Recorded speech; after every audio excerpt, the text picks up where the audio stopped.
Let me introduce y'all. This is MC Fabulous Jones coming to you from Macon, Georgia. I would like to introduce you to the neighbor from hell. See, we're doing the landscaping on my property right here. And I have to come outside and be in my car and position myself because this neighbor right here who owns what's called Rocks Towing in Macon, Georgia, is in fact the neighbor from hell.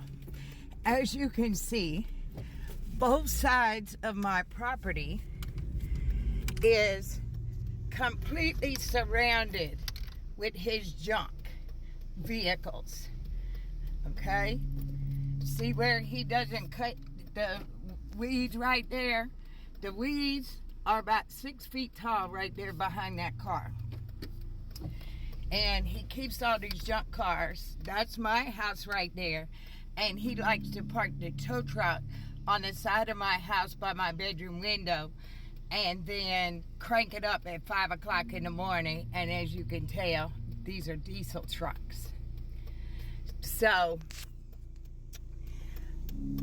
anyway, for the last 6 or 7 years, this neighbor every year gets into some sort of altercation with us and has something to say, especially to my better half.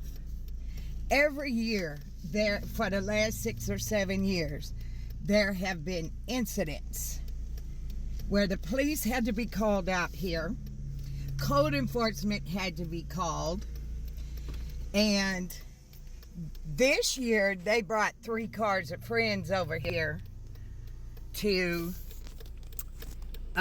try to intimidate us. And the whole situation is all because they wanted to buy up every property on this street. And I moved into this house 12 years ago, and I haven't moved since.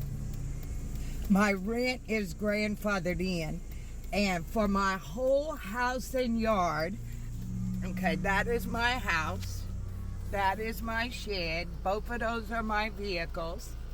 These 2 houses technically are part of my property, but they're not fixed and they're not rented at this time. But after the first few years, when they realized I wasn't moving, that's when all the commotion started. And let me tell you how bad this has been.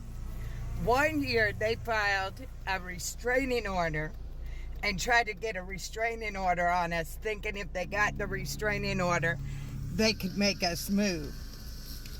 The judge told them, no, you can't have a restraining order, and no, you cannot make them move. So, I am not moving.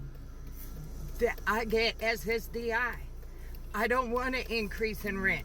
If I can't afford a freaking farm in the country with acreage, I don't want to move. And I shouldn't have to. So, anyway, I just wanted to talk to y'all about this. I am hiring a lawyer to do a cease and desist letter, and I have contacted the sheriff's department to start an investigation, because every single year with these people it is something, and I'm tired, but I have no intention of moving.